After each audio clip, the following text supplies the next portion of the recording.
খুব অল্প সময়ে দিনরাত চেষ্টা করে আমরা যেমনভাবে চেষ্টা করেছি, আপনারা আপনাদের জায়গা থেকে দিনরাত চেষ্টা করে এই নির্বাচন আয়োজন করার সর্বোচ্চ প্রচেষ্টা করেছেন। এজন্য আপনাদের কাছে আবারও আমরা কৃতজ্ঞতা জ্ঞাপন করছি। ডাকসু নির্বাচন পরবর্তী সময়ে আপনারা বিভিন্নভাবেই আমাদের অবস্থান সম্পর্কে জানতে চেয়েছেন, আমাদেরকে বিভিন্নভাবে আপনারা মেসেজ পাঠিয়েছেন। আমরা আপনাদেরকে বলেছিলাম যে আমরা একটা প্রক্রিয়ার মধ্য দিয়ে যাচ্ছি, খুব দ্রুতই নির্বাচন সম্পর্কে আমরা আমাদের আনুষ্ঠানিক অবস্থান আপনাদেরকে জানাবো।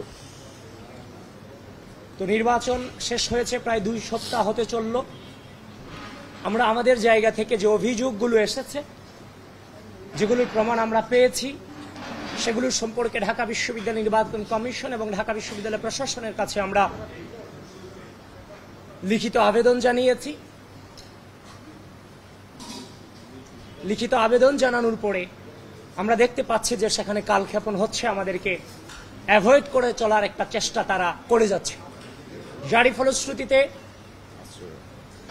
নিয়মের মধ্য দিয়ে একটি সময় পার করার পরে যে অভিযোগগুলো তাদেরকে জানিয়েছি, সেই অভিযোগগুলো আপনাদেরকে জানানোর প্রয়োজন বোধ করছি। যারই ফলশ্রুতিতে আজকে আমরা এই সংবাদ সম্মেলনের আহ্বান করেছি এবং আমি ডাকসু হল সংসদ নির্বাচন 2025-এ নির্বাচনকালীন অনিয়ম ও অসঙ্গতির বিষয়ে আমাদের অবস্থান স্পষ্ট করছি। 1, ভোটারকে নির্দিষ্ট প্যানেলের পক্ষে ভোট দেয়া ব্যালট পেপার সরবরাহ এবং ভোটার উপস্থিত হবার আগেই ভোটার তালিকায় উপস্থিতির স্বাক্ষর দিয়ে দেয়া সহ নানাবিধ জালিয়াতির সংবাদ নির্বাচন চলাকালীন সময়ে গণমাধ্যমে প্রকাশিত হয়েছে।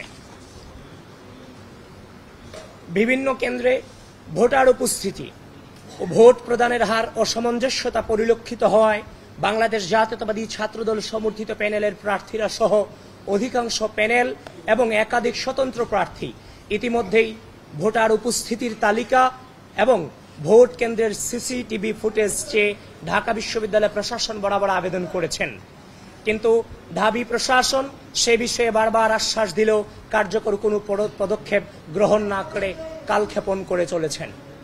2, 2019 সালের সর্বশেষ ডাকসু হল সংসদ নির্বাচনে ব্যালট পেপারে ক্রমিক নং না থাকায় ছাত্রলীগ নীরবে ভোট কারচুপির সুযোগ তৈরি করতে পেরেছিল, কিন্তু দুঃখজনকভাবে এবারের নির্বাচনে ব্যবহৃত ব্যালট পেপারেও কোনো ক্রমিক নম্বর ছিল না।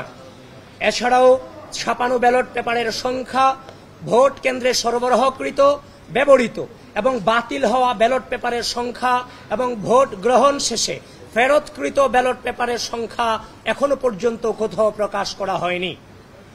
এমনকি বারবার জানতে চাওয়ার পরেও এ সংক্রান্ত তথ্যাদি কেন্দ্রে দায়িত্বরত পুলিং এজেন্টদেরকে জানানো হয়নি। ফলাফল প্রকাশের পর উল্লেখিত অভিযোগগুলো নিয়মানুসারে চিফ রিটার্নিং অফিসার বরাবর দায়ের করতে গেলে তিনি এসব বিষয়ে ঢাবি প্রশাসনের সাথে যোগাযোগের পরামর্শ দেন। পরবর্তীতে ব্যালট পেপার সংক্রান্ত ইস্যুতে একাধিক প্রার্থী ও পুলিং এজেন্ট কর্তৃক যথাযথ প্রক্রিয়া অনুসারে অভিযোগ দায়ের করার পরও ঢাবি প্রশাসন তদন্তের মাধ্যমে প্রয়োজনীয় ব্যবস্থা গ্রহণ না করে নানা অজুহাতে কালক্ষেপণ করে চলেছেন। প্রিয় সাংবাদিক বন্ধুগণ, আমরা তাদেরকে যথেষ্ট সময় দিয়েছি, আমরা তাদের কাছ থেকে সময় নিয়েছি, এর প্রক্রিয়ার মধ্য দিয়ে কিন্তু সময় নিয়েই আপনাদের সামনে উপস্থিত হয়েছি। এই নির্বাচনের দিন থেকে শুরু করে পরবর্তী সময়ে যেই ধরনের অসামঞ্জস্যতা আমরা দেখেছি, আমরা ইচ্ছা করলেই রাজনৈতিক যে সংস্কৃতি বাংলাদেশের ছিল, বিভিন্ন কারচুপি হওয়া এবং নেগেটিভ রেজাল্ট আসার পরে বিভিন্ন আন্দোলন করা, আপনারা আমাদেরকে জিজ্ঞাসা করেছিলেন যে আমরা কোনো আন্দোলনে যাব কিনা, কোনো প্রকার মিছিল মিটিং কিংবা অবরোধে যাব কিনা। আমরা বলেছি আমরা প্রক্রিয়া অনুসরণ করে আমরা সামনে এগুচ্ছি, অতি দ্রুতই আপনারা আমাদের অবস্থান সম্পর্কে জানতে পারবেন। সুতরাং আমরা কিন্তু পূর্বের রাজনৈতিক সংস্কৃতি থেকে বেরিয়ে এসে ধৈর্যের পরিচয় দিয়েছি এবং একটি প্রক্রিয়া অনুসরণ করে বিশ্ববিদ্যালয় প্রশাসনের সাথে এবং আপনাদের সম্মুখে আজকে আসা সম্পূর্ণ প্রক্রিয়া অনুসরণ করে আমরা এখানে এসেছি। এজন্য বাংলাদেশ জাতীয়তাবাদী ছাত্র দলকে আমি ধন্যবাদ জানাতে চাই যে তারা ধৈর্য ধারণ করেছে এবং পূর্বের যে রাজনৈতিক সংস্কৃতি সেটা থেকে বেরিয়ে এসে নতুন বাংলাদেশের নতুন রাজনৈতিক সংস্কৃতি প্রচলনে তারা গুরুত্বপূর্ণ ভূমিকা রেখেছে। 3, নির্বাচনে ব্যবহৃত ব্যালট পেপার কোন প্রেস থেকে ছাপানো হয়েছে সে বিষয়ে কোনো তথ্য প্রকাশ করা হয়নি। অনিরাপদ ছাপাখানা থেকে ফাঁস হওয়া নকল ব্যালটের মাধ্যমে ভোট কারচুপির অভিযোগ ইতিমধ্যেই এসেছে। উল্লেখ্য যে 7 সেপ্টেম্বর 2025 তারিখে নীলক্ষেতের গাউসুল আজম মার্কেটের একটি ছাপাখানায় ডাকসু হল সংসদ নির্বাচনের বিপুল সংখ্যক ব্যালট পেপার অরক্ষিত অবস্থায় পাওয়া যায়, যেখানে ঢাবি প্রশাসনের কোনো নজরদারি ছিল না বলে নিশ্চিত হওয়া গেছে। প্রিয় সাংবাদিক বন্ধুগণ, ব্যালট এই নির্বাচনের প্রধানতম গুরুত্বপূর্ণ জিনিস। সে জিনিস অনিরাপদ অবস্থায় 7 তারিখ রাতে সেখানে পড়ে থাকবে, আশা করি সেটা আপনারাও মেনে নেওয়ার মতো পরিস্থিতিতে নেই।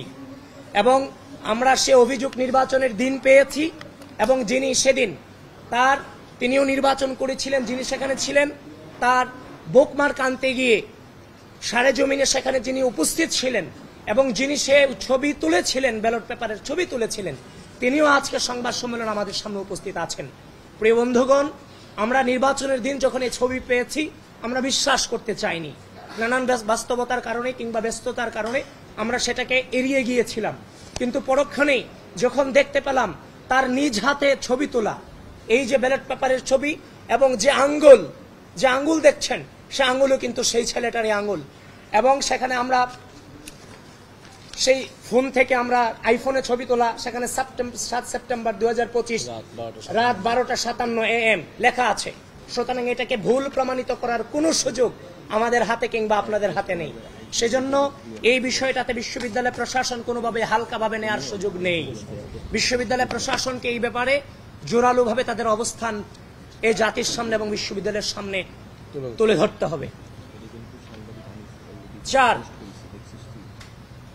ডাকসু নির্বাচন অনুষ্ঠিত হবার 4 দিন পর তথা 13 সেপ্টেম্বর 2025 শনিবার ঢাকা বিশ্ববিদ্যালয় প্রশাসন কর্তৃক প্রকাশিত বিজ্ঞপ্তি অনুসারে ভোট গণনা মেশিন এবং সফটওয়্যারের নির্ভুলতা ও বিশ্বাসযোগ্যতা যাচাইয়ের সময় নির্দিষ্ট কয়েকজন শিক্ষক ও টেকনিশিয়ান উপস্থিত থাকলেও ভোটার ও প্রার্থীদেরকে এই বিষয়ে মোটেও অবহিত করা হয়নি। ভোট গণনার বিষয়ে ইতিমধ্যেই নানান অভিযোগ বিতর্ক সামনে এসেছে, কিন্তু একটি কার্যকর গণনা প্রক্রিয়া নিশ্চিত করা গেলে এই ধরনের বিতর্ক তৈরি হতো না। 5, প্রত্যেক প্রার্থীর কাছ থেকে প্রতিটি কেন্দ্র থেকে একজন করে পুলিং এজেন্ট নেয়ার বিজ্ঞপ্তি প্রকাশ করলেও ভোটের আগের রাতে পুলিং এজেন্টদের তালিকা প্রকাশ করা হয়, যেখানে প্রার্থীদের প্রস্তাবিত বিভিন্ন কেন্দ্রের পুলিং এজেন্টদের বাদ দেওয়া হয়। কোন প্রক্রিয়ার মাধ্যমে পুলিং এজেন্টদেরকে বাছাই করা হয়েছে তা প্রকাশ করা হয়নি।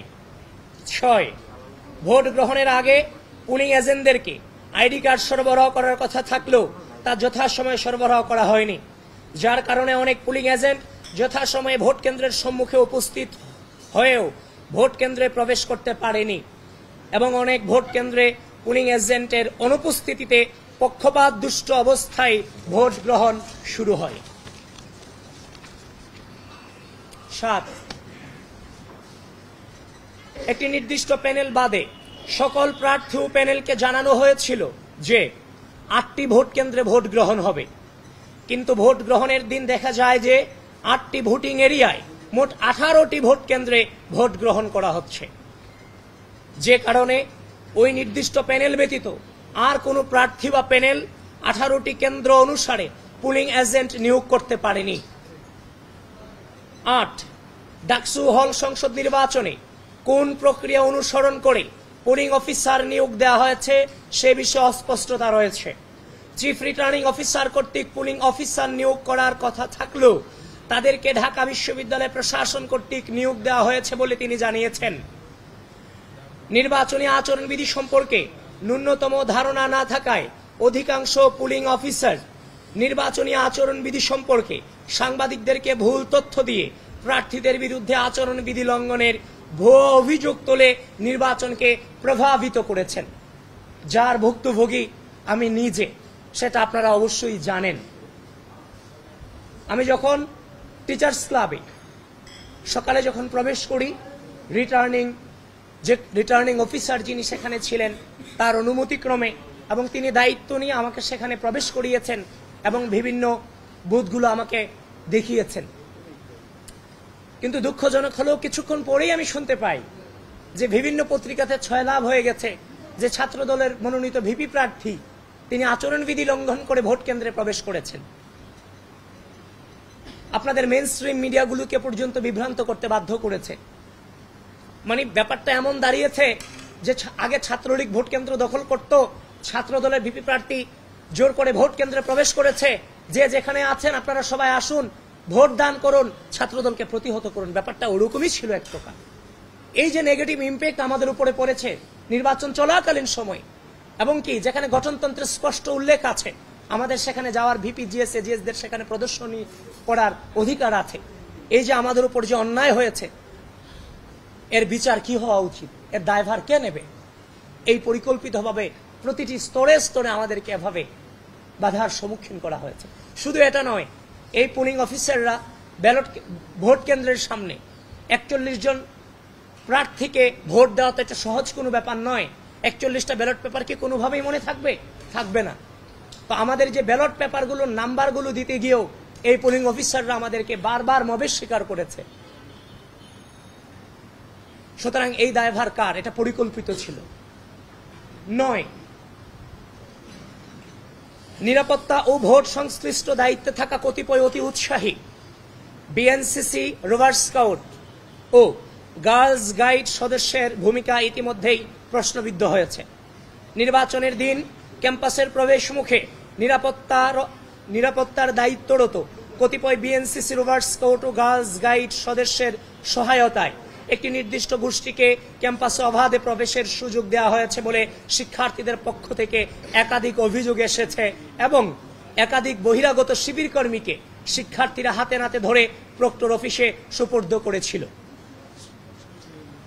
10, ভোট গণনার সময়ে পুলিং এজেন্টদেরকে কার্যত নিষ্ক্রিয় ভূমিকা পালন করতে বাধ্য করা হয়েছে।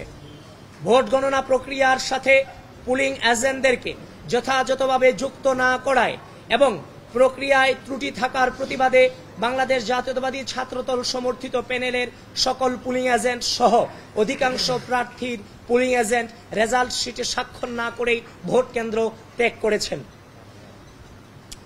11, ডাকসু ও হল সংসদ নির্বাচনে অস্বচ্ছ ব্যালট বাক্স ব্যবহার করার কারণে বিভিন্ন অভিযোগ ও বিতর্ক তৈরি হয়েছে। তাছাড়া অধিকাংশ বুথে নির্বাচনের দিন বেলা 11টার পর থেকে বেলা 11:30টার পর থেকে মার্কার পেন না থাকায় ভোটারদেরকে বল পেন দিয়ে ব্যালট পেপারে ক্রস চিহ্ন দিতে হয়েছে। বল পেনে ক্রস চিহ্ন দেওয়া ভোটগুলো ওএমআর মেশিন সঠিকভাবে রিড করতে পারেনি বলে অনেক ভোট গণনা করা হয়নি বলে পুলিং এজেন্টরা লক্ষ্য করেছিলেন। একটি নির্দিষ্ট সময়ের পরের ভোটগুলোতে বল পেন ব্যবহার করে পরিকল্পিতভাবে ভোট নষ্ট করার হীন চেষ্টা ছিল কিনা তা নিয়ে অধিকাংশ প্রার্থীর মনে শঙ্কা তৈরি হয়েছে। এছাড়াও ভোটার চিহ্নিত করার জন্য আঙ্গুলে যে মার্কার কালি ব্যবহার করা হয়েছে সেটি অস্থায়ী কালি হওয়ার কারণে একই ব্যক্তি একাধিক ভোট দিয়েছে কিনা সে বিষয়ে শিক্ষার্থীদের মনে সন্দেহ দেখা দিয়েছে।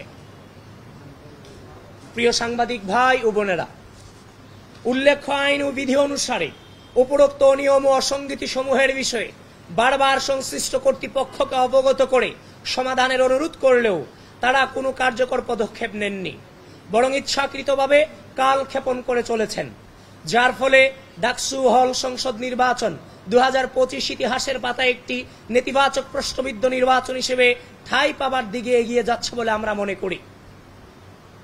গণতান্ত্রিক মূল্যবোধের ধারক বাহক যে সংগঠনের সকল পর্যায়ের নেতাকর্মীদের সুদীর্ঘ সংগ্রাম ও সর্বোচ্চ আত্মত্যাগের উপর ভিত্তি করেই বাংলাদেশ গণতান্ত্রিক পুনরুজ্জাগরণের দিকে এগিয়ে যাচ্ছে,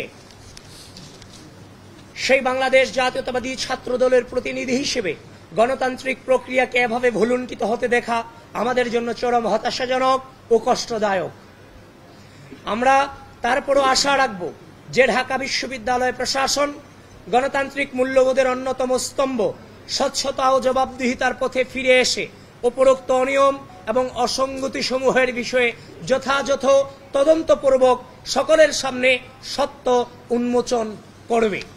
প্রিয় সাংবাদিক ভাই ও বোনেরা, আপনারা কষ্ট করে এসেছেন, আপনাদের প্রতি আবারও আমাদের প্যানেলের পক্ষ থেকে কৃতজ্ঞতা জ্ঞাপন করে এখানেই শেষ করছি। বাংলাদেশ জিন্দাবাদ। ধন্যবাদ সবাইকে। আচ্ছা, এক সেকেন্ড, কেউ যদি কোনো প্রশ্ন করতে চান আপনাদের নাম এবং পত্রিকার পরিচয় দিয়ে প্রশ্ন করতে পারেন।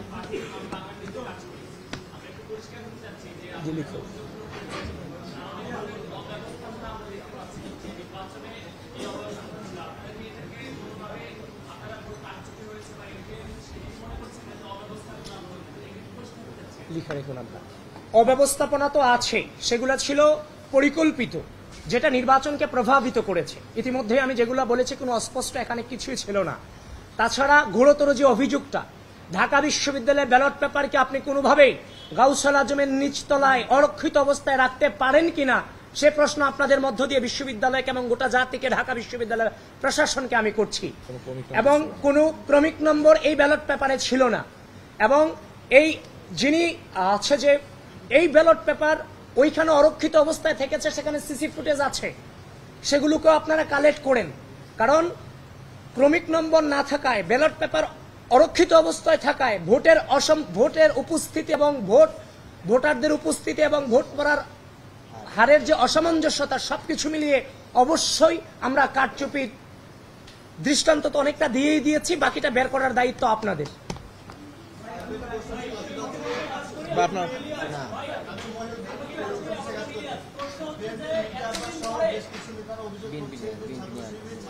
আমি ছাত্রদল নিয়ে কথা বলছি, আমি বিএনপি নিয়ে কথা বলছি না। এখানে বিএনপির কোনো প্রশ্নে যাওয়ার দায়িত্ব আমার নয়।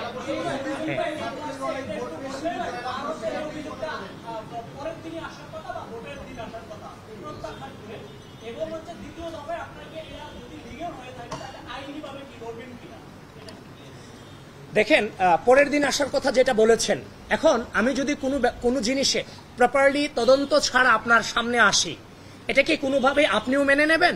আপনি কিন্তু মেনে নেবেন না। আমরা যথাযথ প্রক্রিয়ার মধ্য দিয়ে এটাকে যাচাই বাছাই করার চেষ্টা করেছি। আমরা যেই ফোন দিয়ে ছবি তুলেছে, সেই ফোনের যিনি তুলেছেন তার কাছে আমরা গিয়েছি। সেখানে গিয়ে সেখানকার ডেট, ফরেন্সিক যে তথ্যাদি, আমরা সবগুলিকে যাচাই বাছাই করে আমরা নিশ্চিত হয়েছি এই ছবি এবং ওখানে ব্যালট পেপার থাকা নিয়ে কোনো সন্দেহ আর নাই আমাদের মাঝে। এবং আমি তো আপনাকে শুরুতে বলেছি, যদি নির্বাচনের পর দিন আমরা আন্দোলন সংগ্রাম অবরোধে নামতাম, তাহলে আগের যে রাজনৈতিক কালচার, সেখানে আমরা ফিরে যেতাম। আমরা কিন্তু সেই জায়গাটাতে স্যাক্রিফাইস করেছি, নতুন রাজনৈতিক সংস্কৃতি প্রচলনে আমরা ভূমিকা রেখেছি। সেজন্য আমি আমার প্যানেলকে এবং বাংলাদেশ জাতীয়তাবাদী ছাত্রদলকে আমি ধন্যবাদ জানাই যে তারা সুস্থ রাজনীতি প্রচলনে যথেষ্ট সহনশীলতার পরিচয় দিয়েছে। সুতরাং আমরা যথাযথ প্রক্রিয়া, আমরা বিশ্ববিদ্যালয় প্রশাসনের কাছে গিয়েছি, ফোন করেছি, তারা বারবার কালক্ষেপণ করে গেছেন। এখন আপনারা বলবেন, যখন আপনাদের সামনে আসবো আপনারা বলবেন আপনারা বিশ্ববিদ্যালয় প্রশাসনের কাছে গিয়েছেন কিনা।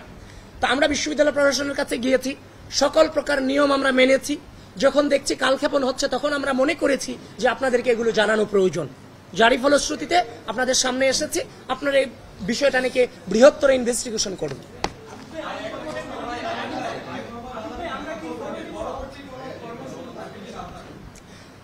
দেখেন, আমাদের যে দায়িত্ব ছিল, আমরা প্রার্থী হিসেবে যে অসঙ্গতিগুলো পেয়েছিলাম, প্রার্থী হিসেবে যেমন আমার দায়িত্ব, ঢাকা বিশ্ববিদ্যালয়ের ভোটার হিসেবে ঢাকা বিশ্ববিদ্যালয়ের শিক্ষার্থীদের একজন ভোটার হিসেবে তারও দায়িত্ব আছে। সুতরাং আমরা প্রার্থীরাই শুধু অভিযোগ করে যাব, ব্যাপারটা চাইনি। আমরা চাচ্ছিলাম আমাদের যে অভিযোগগুলো, অবশ্যই সেগুলো ঘটেছে, যেহেতু সাধারণ শিক্ষার্থীরা, ভোটাররা সেগুলো নিয়ে আওয়াজ তুলবেন। ইতিমধ্যেই বিভিন্ন প্যানেলের প্রার্থীরা এবং ভোটাররা কিন্তু আওয়াজ তুলেছেন। তো তারই ফলশ্রুতিতে আমরা সুস্থ রাজনৈতিক চর্চার মধ্য দিয়ে আমরা আমাদের অবস্থান স্পষ্ট করেছি। আমরা আশা রাখছি ঢাকা বিশ্ববিদ্যালয় প্রশাসন এই বিষয়গুলো নিয়ে পুঙ্খানুপুঙ্খভাবে তাদের অবস্থান ক্লিয়ার করবে এবং আপনারাও সেই জিনিসগুলো ইনভেস্টিগেশনে নামবেন। এবং পরবর্তী কর্মসূচি কি হবে সেটা আপনাদেরকে পরবর্তীতে আমরা জানাবো, কিন্তু সেটা সুস্থ রাজনৈতিক সংস্কৃতিকে ধারণ করি।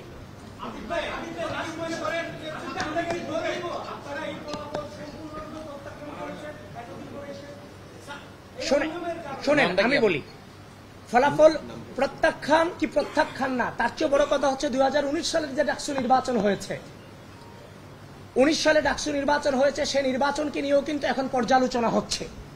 সুতরাং 2025 সালে ডাকসু নির্বাচন হয়েছে, যে অসঙ্গতি এবং অনিয়ম এবং কারচুপির অভিযোগ এসেছে, সেগুলো নিয়েও পর্যালোচনা চলতে থাকবে যতক্ষণ না পর্যন্ত সুষ্ঠু নির্বাচন এবং প্রশাসন তার অবস্থান ক্লিয়ার করতে না পারবে বিষয়গুলো নিয়ে। এই নির্বাচনকে তো আমাদের জায়গা থেকে বৈধতা দেওয়ার কোনো সুযোগ নেই।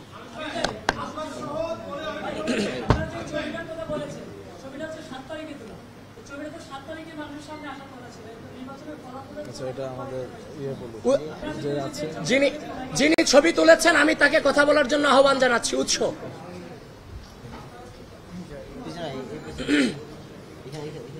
না, এখান থেকে এই আরে বসতে দাও, তোমার যেটুকু কথা শুধু ওটুকু বলো। আমার পেছনে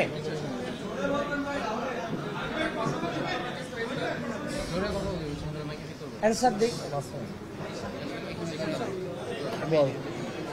হ্যাঁ বলো জোরে, তোমার যতটুকু বলা ওইখানে, এরপর আর কোনো কোশ্চেন নেই। আসসালামু আলাইকুম, আমি রাফি আহমেদ উৎস। আমি গত ডাকসু হল নির্বাচনে